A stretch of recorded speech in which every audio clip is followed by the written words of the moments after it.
Aujourd'hui, on va parler d'un genre de littérature bien particulier. Les classiques de la littérature, c'est typiquement ce genre d'œuvre qu'on admire un peu de loin, mais qu'on n'ose pas forcément explorer. Ça a l'air impressionnant, parfois un peu austère, parfois un peu compliqué. Pourtant, c'est un trésor, une merveille d'émotions et d'histoire. Dans cette vidéo, je vais vous partager mon expérience et je vais vous donner 5 conseils pour enfin lire, mais surtout apprécier votre lecture des grands classiques de la littérature. Pour construire cette vidéo, je suis partie d'un constat assez évident. Pourquoi on ne lit pas forcément autant de classiques de la littérature et surtout pourquoi on n'en consomme pas aussi facilement qu'un roman un peu plus léger. Pour moi, il y a 4 raisons qui font que ces classiques nous impressionnent parfois. Dans mon cas, encore aujourd'hui, j'expérimente ces 4 raisons. D'abord, le langage. Beaucoup de classiques ont un genre d'écriture qui peut paraître daté, un peu complexe, avec des tournures de phrases un peu familières, voire argotiques. Lire du Balzac ou du Shakespeare, ça paraît évident, mais c'est pas comme lire un roman contemporain. Le deuxième point, selon moi, c'est une question de longueur. On pense souvent à tort qu'un classique est forcément une œuvre interminable parce qu'on peut penser par exemple aux Misérables ou à Anna Karénine. Or, ce n'est pas forcément le cas. On n'a pas forcément besoin de gravir une montagne littéraire pour prendre du plaisir et il existe des classiques qui sont très courts mais très bons. Le troisième point, selon moi, c'est les thèmes. Certains sujets abordés dans les œuvres classiques peuvent nous sembler éloignés de notre quotidien ou du moins être difficilement accessibles. Par conséquent, ça peut moins nous toucher et on peut avoir cette impression un peu plus forte que l'on ne s'identifiera pas forcément à l'histoire ni au personnage. Le quatrième point, selon moi, qui est quand même assez fort, c'est une question de pression sociale. Pendant très longtemps, je l'ai ressenti au cours de mes études littéraires ou là, avec le développement de mon compte, toutes ces choses-là, de se dire, il y a une pression sociale. Si je n'apprécie pas ce classique, qu'est-ce que ça veut dire de moi? Mais surtout, est-ce que je suis malgré tout une bonne lectrice? Et encore aujourd'hui, je sais combien cette pression m'empêche d'aborder ces œuvres, ces grandes œuvres, avec un bon état d'esprit et sans aucune pression. Comme je vous l'ai dit dans une précédente vidéo, j'ai une formation très littéraire et j'ai dû lire énormément de classiques de la littérature. Pourtant, il ne faut pas croire que ça a été un long fleuve tranquille pour moi. Alors aujourd'hui, je me faisais un peu ce devoir de vous partager 5 conseils qui peuvent, je l'espère, peut-être vous aider. Sachant que l'objectif à proprement parler, c'est pas de lire des classiques parce que tout le monde peut lire un livre. L'idée, c'est vraiment de réussir à ouvrir un classique sans souffrir en prenant du plaisir. Ça, c'est vraiment le plus important, c'est avoir envie chaque jour de rouvrir ce texte et de se remettre dans cette histoire, dans ce contexte. On commence sans plus tarder avec le premier conseil. Mon premier conseil, choisissez bien les classiques que vous lirez. Ça peut paraître bête dit comme ça, mais tous les classiques ne se valent pas en termes d'accessibilité. Si vous commencez par un classique qui est trop long ou trop complexe, vous risquez de vous décourager. Par exemple, si on commence par la recherche de Proust, il y a de fortes chances que vous ne dépassiez pas les 20 premières pages. Soit dit en passant, les 20 premières pages, c'est vraiment le pire de Proust. Je pense qu'une fois que tu as passé ça, tu peux commencer à apprécier. Ce que je vous conseille donc au début, c'est de choisir un classique qui est assez accessible et court. Par exemple, Une vie de Maupassant, qui est soit dit en passant mon classique préféré. Ce livre est parfait si vous avez envie d'avoir le cœur un petit peu en miettes à la fin du récit. Des souris et des hommes de Steinbeck, ce livre est parfait pour vous si vous aimez les textes bouleversants, remplis de sincérité et d'humanité. Par exemple, Un cœur simple de Gustave Flaubert, si vous aimez les histoires sensibles qui brossent le portrait d'une servante normande qui vit très simplement avec son perroquet. Vous pouvez aussi privilégier des genres qui vous plaisent déjà. Par exemple, si vous aimez les romans d'aventure, les romans de pirates, essayez L'île au trésor de Stevenson, qui est selon moi une excellente porte d'entrée pour ce genre. Le deuxième conseil, renseignez-vous sur l'auteur et le contexte. Lire un classique sans comprendre le contexte, c'est passer à côté de plein de nuances et d'aspects qui sont très importants. Donc avant de plonger dans un livre, je vous conseille de prendre quelques minutes pour vous renseigner à la fois sur la vie de l'auteur, mais aussi sur le contexte historique dans lequel s'ancre le roman.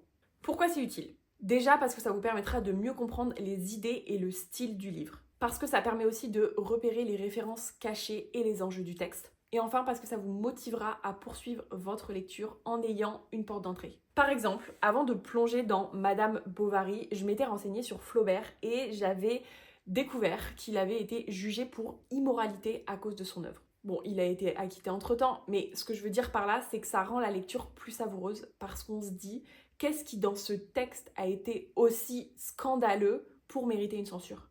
Pour vous renseigner sur l'auteur, sur le contexte, etc., vous pouvez lire la préface du livre quand il y en a une. Honnêtement, ça donne de très bonnes indications sur l'œuvre, quand elles sont bien faites. Vous pouvez aussi écouter un podcast sur le texte, vous en trouverez s'il s'agit de romans classiques. Vous pouvez regarder un film ou une série adaptée du livre, et vous pouvez aussi regarder des vidéos YouTube ou des vidéos tout court de personnes qui parlent de ce livre en question. Bref, pour moi, c'est vraiment important de se renseigner sur l'œuvre avant toute chose et d'avoir un premier contact avec l'histoire et les personnages et par conséquent de ne pas partir de zéro quand vous ouvrirez le livre. Le troisième conseil est pour moi un conseil très important, même s'il ne met pas forcément tout le monde d'accord. Je vous conseille, et je l'ai toujours fait, de lire des extraits avant de vous lancer dans l'œuvre. Parfois, on achète un livre, on commence la première page, et là, c'est blocage, parce que le style est dense, parce que les phrases sont longues, et par conséquent, ça nous refroidit un peu. Dans mon cas, la meilleure solution, ça a été de lire des extraits avant la lecture officielle pour m'imprégner du style et savoir à quoi m'attendre. Alors c'est très simple, on peut trouver des extraits un peu partout sur internet, notamment sur Gallica qui est une bibliothèque numérique ou sur des sites notamment comme Babelio. On peut aussi en retrouver dans des anthologies de textes classiques. Dans mon cas, j'aimais bien feuilleter tout simplement le livre, lire quelques citations par-ci par-là, pas forcément pour me spoiler, mais vraiment plus pour m'imprégner du texte. L'idée c'est de voir si la plume vous parle, si vous arrivez à entrer dans le rythme, si après quelques pages vous sentez que vous avez envie de continuer, ça c'est bon signe. D'ailleurs, petit conseil dissimulé dans un autre conseil, mais je pense que c'est important de le préciser, quand vous allez lire le texte, quand vous allez basculer dedans, c'est crucial d'accepter de ne pas tout comprendre. Certains passages vous paraîtront sûrement très obscurs, mais c'est pas grave. L'idée n'est pas de maîtriser tout d'un coup, mais de s'imprégner de l'atmosphère et des idées petit à petit. Et croyez-moi, vous pourrez apprécier une œuvre et vouloir la lire sans forcément tout comprendre, tout saisir. On passe au quatrième conseil. Appuyez-vous sur les bons formats. J'avais l'air agacée quand je l'ai dit. Premier point, très important, les classiques ne sont pas réservés uniquement aux livres. Il y a 1000 façons de se plonger et de s'intéresser aux classiques sans directement ouvrir un livre. Par exemple, ce qui m'a aidé pendant mes études littéraires, c'était la lecture audio. Pour le genre théâtral, c'est pas mal parce que ça fait vivre quand même le texte. On peut aussi prendre le livre et si on a la bonne édition et la bonne traduction, selon si l'auteur est étranger ou non, on peut suivre et lire en même temps. Mais ce qui est assez simple aussi, c'est que la plupart des classiques sont tombés dans le domaine public et vous pouvez les trouver très facilement en lecture audio sur YouTube. Donc ça peut être, je trouve, aussi une piste d'entrée pour entrer dans l'œuvre, pour s'en imprégner, pour le faire d'une manière plus vivante et peut-être aussi plus dynamique. J'ai aucun problème avec le fait d'écouter un livre plutôt que de le lire. C'est pas forcément une mauvaise chose et c'est pas moins bien que de lire un livre. C'est juste différent et ce qui compte, c'est avant tout de se plonger dans le texte. Ensuite, n'hésitez pas à lire des éditions qui sont annotées ou modernisées entre guillemets. Un classique, c'est parfois une langue ancienne, des tournures de phrases peut-être un peu étranges et honnêtement, on n'a pas envie de se sentir complètement perdu à chaque fois qu'on bascule dans ce texte qui peut paraître compliqué. Il y a différentes éditions qui existent. Par exemple, les meilleures sont selon moi les GF de Flammarion ou les Folios classiques qui sont des éditions annotées et donc qui parlent des références et des mots un peu compliqués. Il y a aussi des éditions abrégées qui, là, permettent une approche un peu plus allégée et qui évitent peut-être au début de se noyer dans un texte trop dense.